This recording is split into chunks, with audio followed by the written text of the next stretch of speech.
Hello beer tubers and welcome to another beer review with me, Peter, the master of hoppets. Today checking out some more beer from OO Brewing. We recently did their fest beer, which was an awesome interpretation of a fest beer. But today we're checking out a couple of beers I thought it would be fun to try because they're interpretations of classic English styles. And the reason why I really want to check these out is because when I was kind of growing up with craft beer, or when I was on my craft beer or just beer journey discovering beer, when I was around 19, 18. No, I was younger than that. I was 17, I think. The first kind of different styles of beers I started to dive into was British styles, classic British styles, like beers from Fuller's, beers from the Badger Brewery, beers from Wells and Young's, discovering that we had a cask ale bar here drinking English beer. And, it sounds very young, but in Denmark, the legal drinking age of beer is 16. So I was drinking beer legally, and then going out was 18, and I don't think it was until I was like 18 or something like that, maybe 19, but I think 18.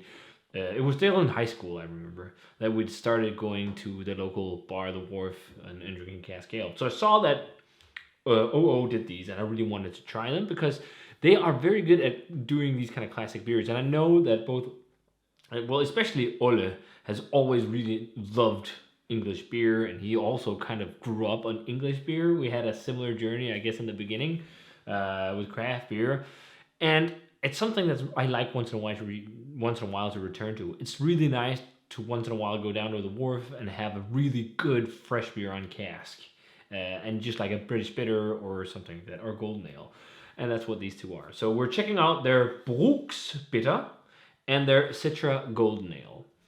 Both of these are the stronger versions. There's also folköl versions, so supermarket Swedish beers that you can buy in the Swedish supermarket, because Sweden has an alcohol monopoly thing.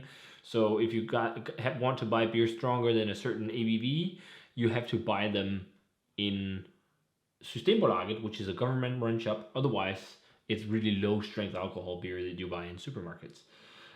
So yeah, this will be really, really fun. This, it looks like a classic British bitter, the Bruks bitter, and the Citra Golden Ale.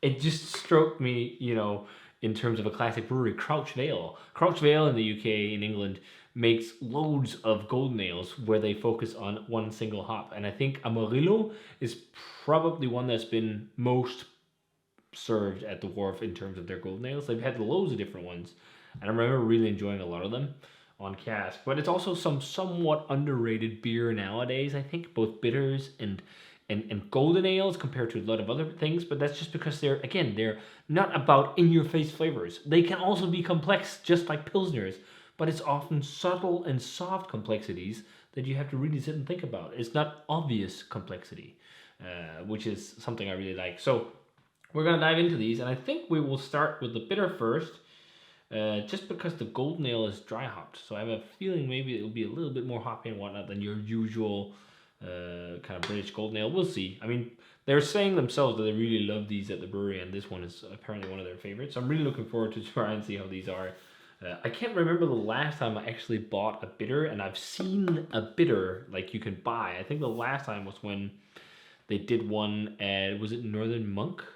Or maybe when they Steve Barrett, I also think has done one. I think I might have reviewed that actually. But it's it's not something you see too often around. And I also had to break out my Fuller's Nonic pint glass for this. There's also something I never use really, but this is either this, or if you go completely traditional, you want the small glass mugs. I think my dad has like a boatload of those actually, at home, like small beer mugs, dimpled mugs kind of.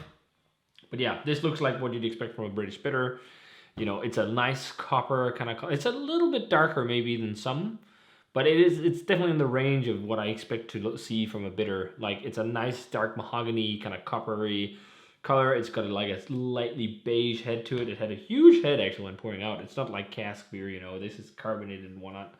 And it's got a little bit of haze, but and they don't filter and whatnot. I think they have a small filter, but it's not like hugely filtrated beer and whatnot, and crazily filtrated with occasional filters and all this stuff, as you see some of the really big English producers of beers like this, like Wells and Young's, for example, or Marston's. But yeah, let's check this one out. I'm really stoked on this. Let's check out the aroma. But yeah, super classic. So man, so nostalgic. So nostalgic to smell this. Really nice toffee, bready, maltiness to it. And then like marmalade. Loads of marmalade. Like this nice orangey, jammy, marmalade aroma. Definitely orange marmalade. Like biscuity breadiness. A little bit of a nettly aroma. There's like a hedgerowy kind of, hedgerowy, fruity, floral, lightly floral even. And there's a little bit of stone fruit character to me as well. It smells really good actually. It smells dead on to what I remember from British Bitter. Man, this is gonna be so nostalgic. Let's take it out. Cheers.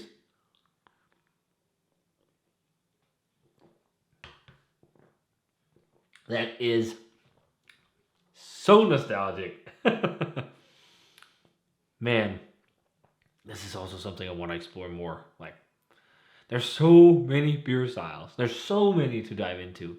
Not anything has to be pastryfied or crazily double dry hopped. All that stuff is awesome. I love it, or just like super fruited or barrel aged or even like simple beer like this can also be really nice.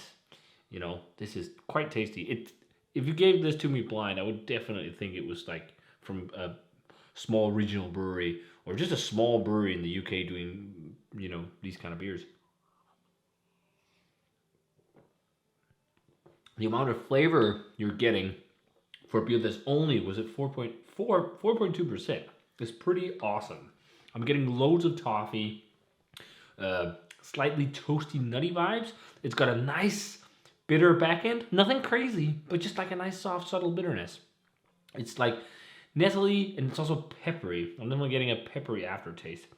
And like toasty, biscuity kind of flavors. And that marmalade, like that classic marmalade-y ester is there for sure.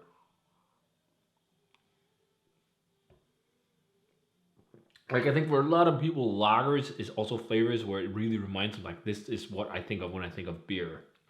Joe talks a lot about that when he reviews lagers and whatnot. For me, this is also what I think of when I think of flavors of beer. Classic English beer as well, and ales, English ales. Because it's something I grew up on. Like when I was a teenager, when I was first diving into beer, it was first macro and then full on into like English beer culture and bitters and pale ales and IPAs and Russian Imperial, British style Russian Imperial stouts and all these things like Samuel Smiths and Fullers and Wilson Youngs and all this. Like I was so immersed with English beers. Like I thought English beer was the best beer in the world back then. It's so fun to sit and drink something like this again, and also so much flavor for such a low strength, which is awesome. Like it's so sessionable. It's almost like marmalade toasty, marmalade on toast type vibes. Definitely a nice, nutty, chestnutty kind of flavor to it as well. It's really good. Hop character is much more spicy than I really expected, but it's a very nice, spicy, aromatic kind of bite on the aftertaste. And it's a little bit nettly too. And then it has like that fruity jamminess. I think that's more or less like a combination of malt and yeast esters. But it could also, again, be a little bit of the hops. Like, to be 100% honest, I'm not that well versed in British hops. I know like East Kent Golding, I know Fuggles, I know Bramling Cross. I know a lot of names of like British hops, but in terms of specific profiles, I'm not as well versed because I've been much more into like the American hops and lately noble hops and just like German hops in lagers where I'm getting better at pinpointing specific hops. I'm not that good at it with German or English hops. But let's move on to the Golden Ale. Again, all Citra hops. I'm not sure if it's all Citra hops, but yeah, it's dry hopped with Citra, and I don't think it's like overly crazy dry hopped or anything. It's 4%, and again, I'm guessing it's going to be similar to something like Crouch Vale when they do their Golden Ales with the American hops, like a gentle hopping, and not like it's totally crazy like in your face. So, but it looks like what you'd expect from a Golden Ale. It's a lightly golden yellow color, meaning yeah, it's golden yellow, that's for sure. Lightly hazy white head on this one. Let's check out the aroma on the Citra Golden Ale. Oh yeah, it is. Oh my god, this is like going to the wharf, almost.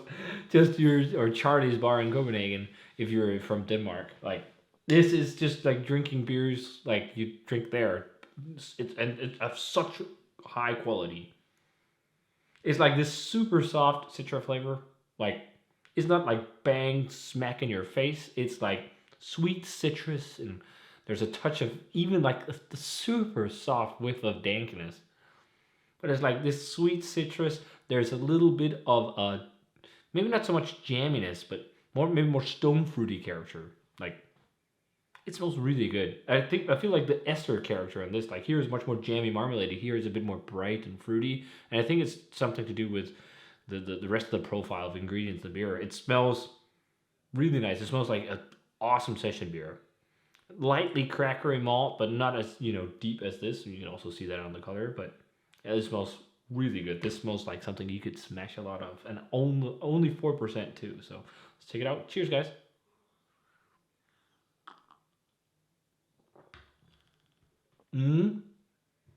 Man, that is so nostalgic too. It is maybe a bit more hoppy than I think. And then again, no Crouch Whale. I need to revisit some of this stuff. If you guys want to see more videos from the Wharf when they have some exciting casks on and see some reviews of cask ale, let me know. Maybe Brett and I can get to do that, because that would be fun. Because, I mean, not a lot of places in the world have a cask bar with a selection of cask beer you can drink. So that could be fun, going there and visit, checking out some classic stuff, or at least something that, like, once in a while they get some really interesting classic stuff. And also, it varies a lot, their selection, because kegs have a short lifespan, so they don't have a lot of kegs on at once, or casks. But this is so similar to something like Crouch Vale. It's super light and flavorsome, a big hop profile. Don't think pale ale or IPA or whatnot. Think like a soft, nice Citra flavor. It's like sweet citrus, subtle dankness, maybe even a hint of grapefruit. And crackery, bready malt, like, and then this jam, not jammy, but like stone fruity, like yeast ester. There's like a sweet fruitiness to it. It's not like a gigantic yeast ester, but yeah, it's so similar to something like that. It's so fun to see craft brewers doing these styles and doing them, interpreting really well, because there's so many classic English brewers now that make very subpar examples. Like, think of Hobgoblin Gold. That beer is so terrible compared to something like this. It almost drinks like a macro lager. This actually has like character and soul, and like it has a lot of like the flavors you want in this kind of beer. Like, it has the ester profile, and it has like the light, gentle hoppiness of Citra hops, and it's so dead on to style, and it's so drinkable. It's so crushable. Like, I think maybe I'm going to have a renaissance with classic British beer too now. We got another one coming for the Throwback Thursday very soon as well. But yeah, this is really good. I think they're really damn good. And I think they deserve attention for sure. Stuff like this. Man, this is, this is fun. So, straight 90 on both. There's even a little bit of a generic tropical fruit to this. Maybe even a pineapple or something. But it's super restrained and light compared to, say, an IPA or pale ale. That's also just really good. Such dead on for their styles. Yeah, that was fun. So, if you guys had a chance to try OO Brewing's Bruks Bitter or Citra Golden Ale, let me know what you thought of them. Definitely check out some more classic beer, especially like when the craft brewers do it and they do it this well. I think that's so fun. I love it. Even Steebear has been doing this whole lager series where they actually did a really, really good Rauchbier. That's also definitely worth a shot. So, it is quite fun. So yeah, if you guys had these, let me know what you thought of them. As always, remember to comment, subscribe, check out the Facebook fan pages, Twitter, and Instagram. Give this video a thumbs up if you enjoyed it, and ring the bell for future notifications about videos. And I'm going to say cheers, and see you guys in another beer review.